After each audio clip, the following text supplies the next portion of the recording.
Hi. So I don't know what I'm gonna say. Uh, like I'm probably an amateur at playing the cello, and playing an instrument for most people is not a profession, and that begs the question: what's the use of playing an instrument at all? And what I found is it's a great way to interact with yourself in sort of teasing out what you really want out of life. And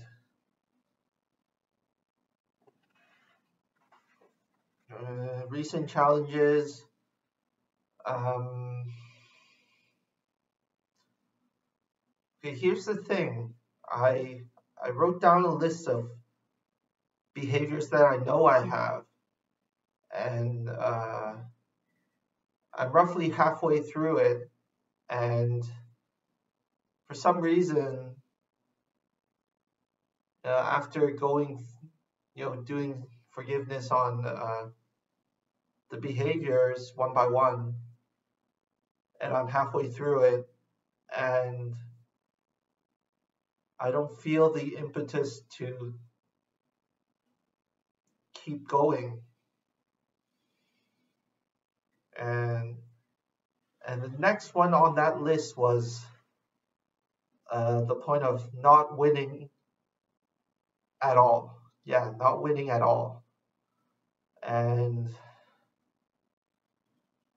uh, I mean, that's a fascinating thought in itself, right? Like, can you not win at all and still get what you need? And yeah, uh, because in a competitive game of a series of competitions, the whole assumption as a participant in the games is that you have to win sometimes.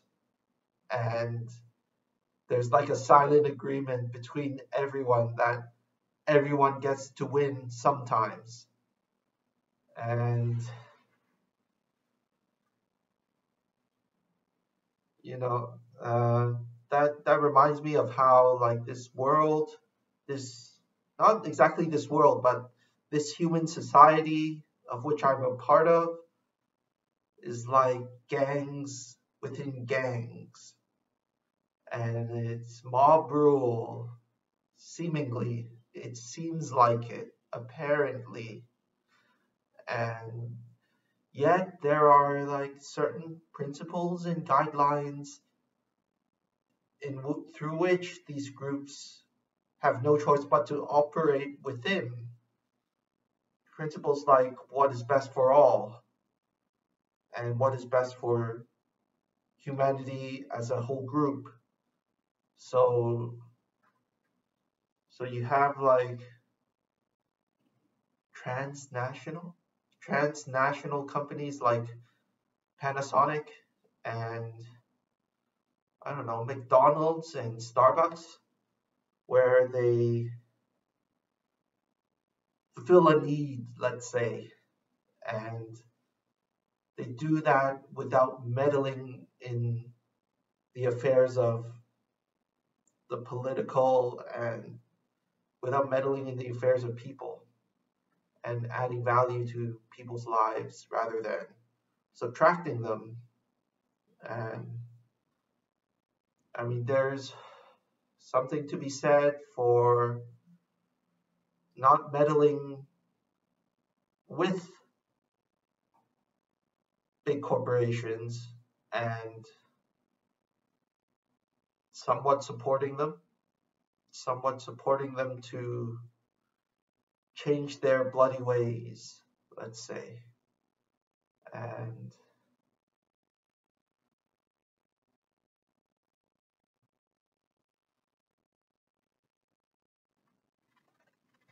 and you can see like uh, miasms of the archetype of the sage within big corporations, in some big corporations like Panasonic, that make it their purpose, that repeatedly, like companies like Panasonic repeatedly find a function that people would like to have, like a toaster, and they would research and then create a better toaster for people to use, and then put the price on it. And that in itself is not necessarily an evil thing. However, yeah, that necessarily is it's not necessarily an evil thing.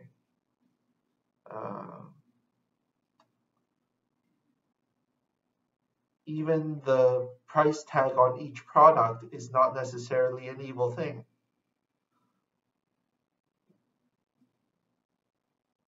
I mean, I would say the root of the problem of the money system is that it assumes debt on everyone's heads. Like, debt as in you have to pay in order to eat. Yeah, just that point alone. It's like, if I have to pay in order to eat, then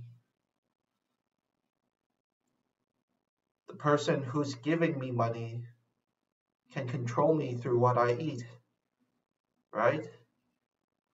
And what should happen is the physical necessities of a human being, of food, clean water,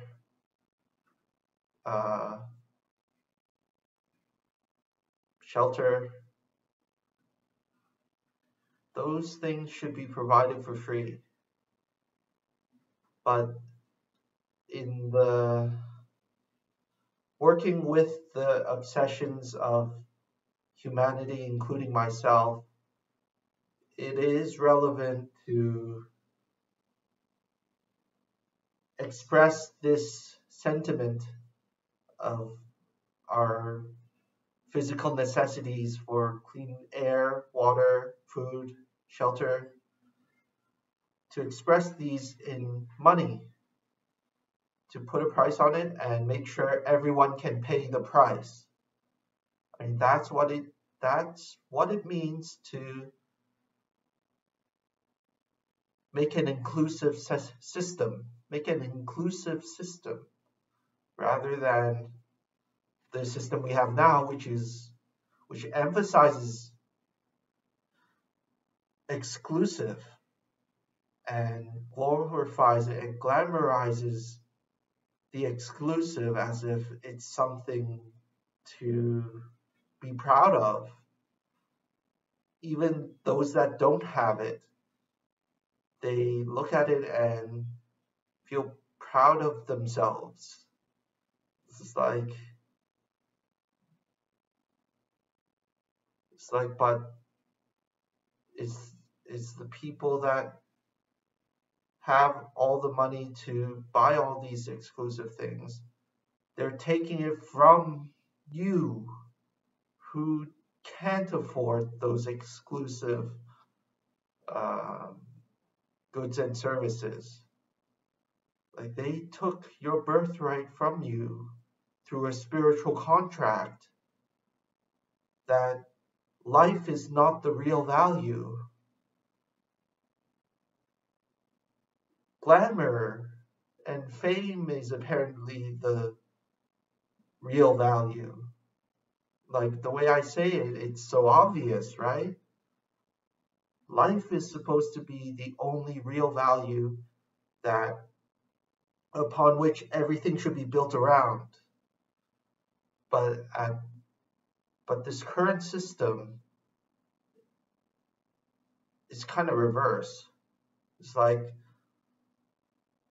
the system lives for itself as a system to survive and continue as a system.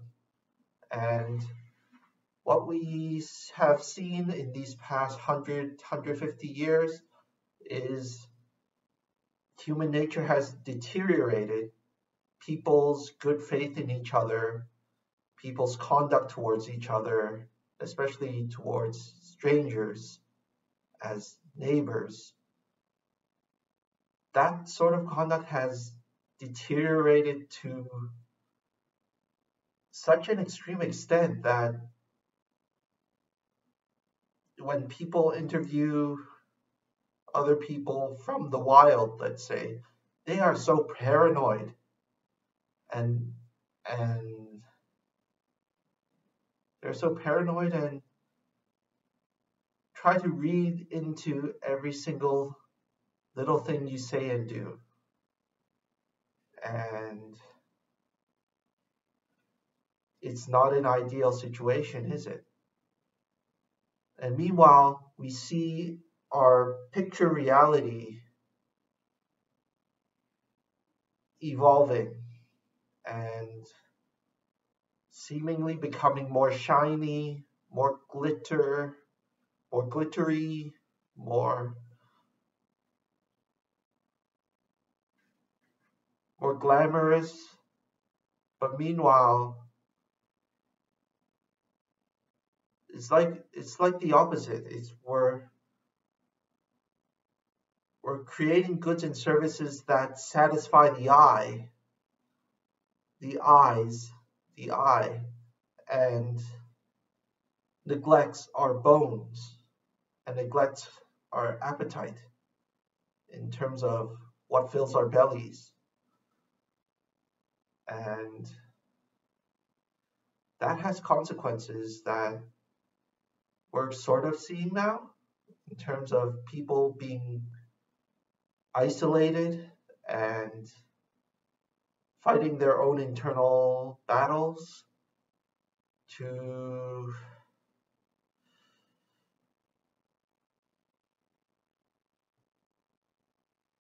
grasp what is real from what is chaff.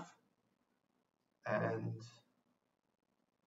it's like a internal personal Armageddon that is happening globally. And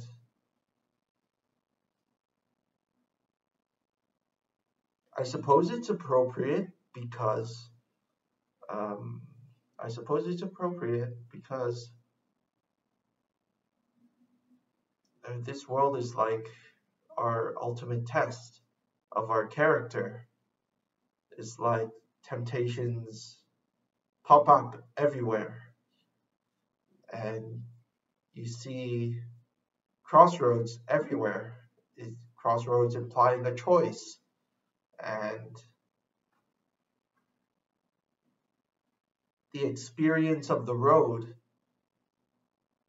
The trick is to realize that the experience of the road of your life is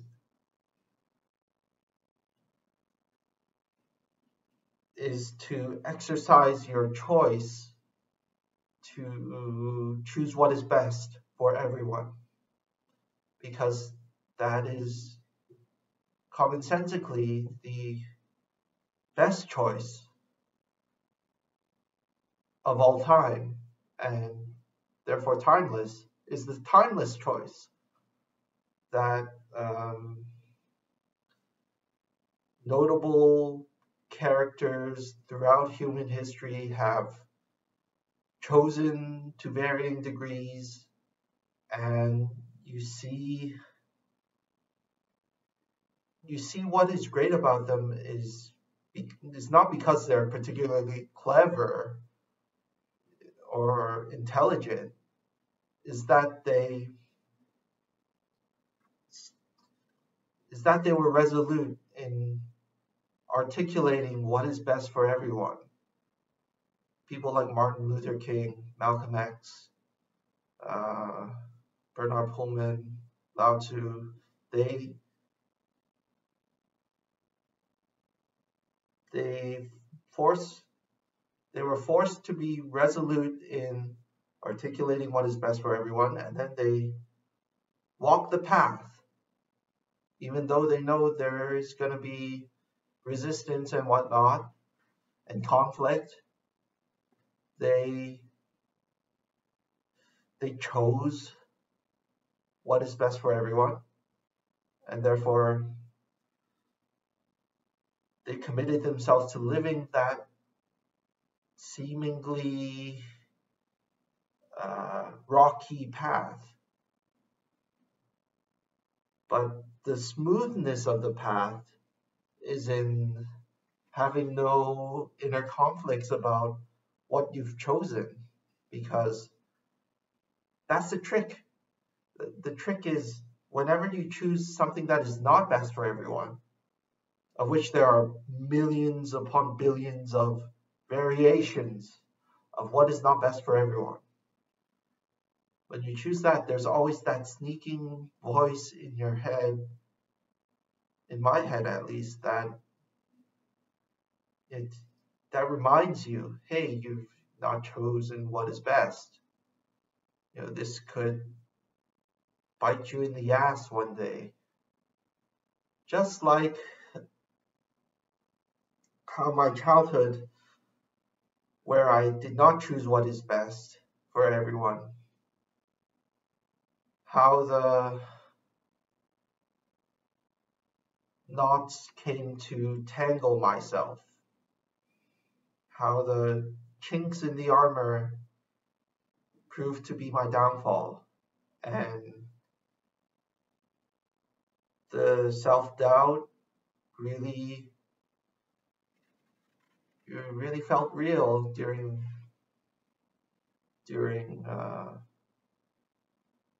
a period of my life. And yeah, I'm gonna stop now. Thanks. Bye.